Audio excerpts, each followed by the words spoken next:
Morning students. Good morning sir.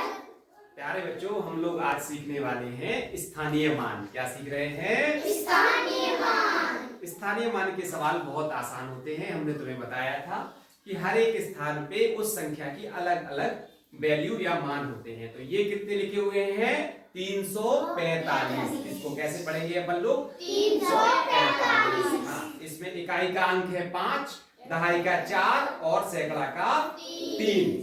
तो 3 सैकड़ा मतलब 300 और 4 दहाई मतलब 40 और 5 इकाई मतलब 5 एक, और दहाई को और इकाई को साथ में पढ़ते हैं तो इसीलिए ये हो जाएंगे 330, 343। अब इनकी वैल्यू जो है हम कैसे पता करेंगे अलग अलग? इसके लिए अपन लोग गणित किट के संख्या कार्ड का इस्तेमाल करेंगे। संख्या कार्ड से हमने ये लिख लिया है। ये कितने लिख गए हैं संख्या कार्ड से? 345। ये कितने लिख गए हैं? 345। अब आपको दिखाई दे रहा है इकाई में 1 होता है, दहाई में 10 होते हैं और सैकड़ा में 100 होते हैं। सैकड़ा में 2 जीरो होते हैं। ठीक है बेटा? तो अब इसमें अपन को मालूम है कि इकाई का अंक कौन सा है? इकाई का है, बोलो, 5। दहाई का अंक कौन सा है? 4।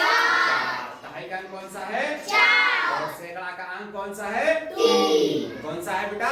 3। तो सैकड़ा में अब सैकड़ा की जो स्थान की वैल्यू होगी 3 की, वो कितनी होगी? 3 की स्थान की वैल्यू होगी 300। कितनी होगी? 300। कितनी होगी? 300। 300 होगी।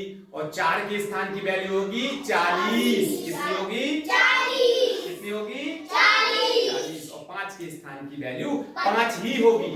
इकाई में जो संख्या लिखी होती है उसकी वही वैल्यू होती है। तो अब हम लोग सीख गए हैं कि 345 में सबसे पहले जैसे अपन लोग देखेंगे 5 का स्थानीय मान 5 है, 4 का स्थानीय मान 40 है और 3 का स्थानीय मान 300 है। तो इस प्रकार से हम पढ़ेंगे 340 और 5 45, 345। स्थानीय मान समझ में आया बच्चों?